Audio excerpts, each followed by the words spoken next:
प्रयागराज में महाकुंभ का आयोजन चल रहा है। इसी बीच आज एक ऐसी रिपोर्ट आई है जो थोड़ी सी चिंता बढ़ाने वाली है।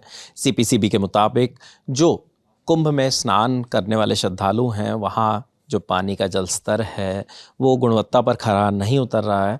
उसे लेकर उसमें प्रदूषण की मात्रा बताई गई है। मेरे साथी हैं आनंद, जिन्होंने इस खबर पर जानकारी जुटाई है। आनंद, क्या उस रिपोर्ट में सामने आया है और क्या जानकारी पूरी मिल रही है? केंद्रीय प्रदूषण नियंत्रण बोर्ड ने एनजीटी को, नेशनल ग्रीन ट्रिब्यूनल को एक रिपोर्ट सौंपी है जो 3 फरवरी की रिपोर्ट है।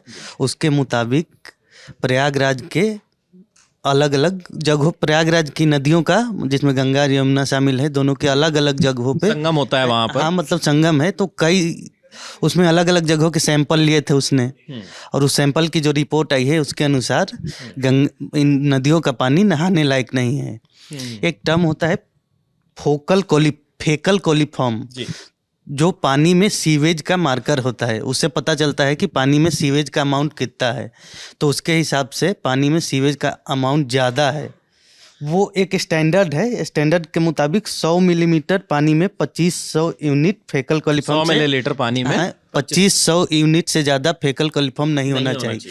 लेकिन प्रयागराज की नदियों के पानी में इससे ज़्यादा फेकल कोलिफॉर्म पाया गया है। इसका मतलब है कि इन नदियों का पानी नहाने योग्य नहीं है। और वहाँ पर जो सीपीसीबी है, वो आपको मैं बता दूं, केंद्रीय प्रदूषण नियंत्रण बोर्ड जो है वो प्रदूषण से जुड़े नदियों और नालों, इन तमाम चीज़ों की जानकारी जुटाकर हमें देता है। और सीपीसीबी की इस रिपोर्ट के मुताबिक वहाँ पर करोड़ों श्रद्धालु नहा भी रहे हैं। तो ये एक चिंता की 54 करोड़ का आंकड़ा दिया है मेला प्रशासन ने कि अब तक 54 करोड़ से ज़्यादा लोग स्नान कर चुके हैं। तो ये बेहद चिंताजनक है। और ये रिपोर्ट एनजीटी एक सुनवाई कर रही थी। सौरभ तिवारी नाम के एक एडवोकेट हैं, उन्होंने एक याचिका डाली थी एनजीटी में, जिसमें प्रयागराज की नदियों की सफाई को लेकर एक याचिका थी। उस पर सुनवाई के दौरान सीपीसीबी ने ये रिपोर्ट एनजीटी को सौंपी है। इसके अलावा उत्तर प्रदेश प्रदूषण नियंत्रण बोर्ड को फटकार भी लगी है। एनजीटी ने उनको फटकार लगाई है और अगली सुनवाई एनजीटी की 19 तारीख को है। 19 तारीख को उनके अधिकारियों को कोर्ट में मौजूद रहने का आदेश दिया है और ये बताया है कि आप इसमें सुधार के लिए क्या कर रहे हैं, क्या कदम उठा रहे हैं, इसके बारे में भी बताना है उनको। ये रिपोर्ट 3 फरवरी के दिन सबमिट की गई थी। हाँ, लेकिन मतलब इस पर सुनवाई कल हुई एनजीटी में जी, और 3 फरवरी मंडे को जी कल सुनवाई हुई। तो अब ये जानकारी हमारे सामने आई है। इससे हम ये भी अनुमान लगा सकते हैं कि कुंभ का आयोजन जो है वो 13 जनवरी से इसकी शुरुआत हुई थी महाकुंभ की, और 26 फरवरी तक ये होना है। इस बीच ये जानकारी थी पहले से कि इतने श्रद्धालु करोड़ों की तादाद में यहाँ पर पहुंचकर स्नान कर सकते हैं।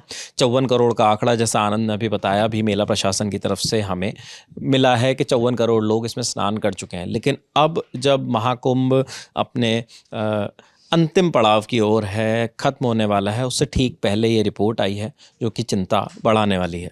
तो ये तमाम अपडेट्स हमारे सामने आए हैं। हालांकि कई बार यमुना नदी दिल्ली में ही कितनी गंदी हो जाती है, गंगा में भी कई औद्योगिक या सीवेज का पानी जाकर मिलता है। तो ये तमाम अपडेट्स हमारे सामने आते रहते हैं। लेकिन अब जब ये रिपोर्ट आई है तो इस पर 19 फरवरी को फिर से सुनवाई होगी। उसमें क्या निर्देश जारी किए जाते हैं ये आपको हम ज़रूर बताएंगे। फिलहाल आनंद ने आपको तमाम अपडेट्स दिए। ललन टॉप देखते रहिए। शुक्रिया।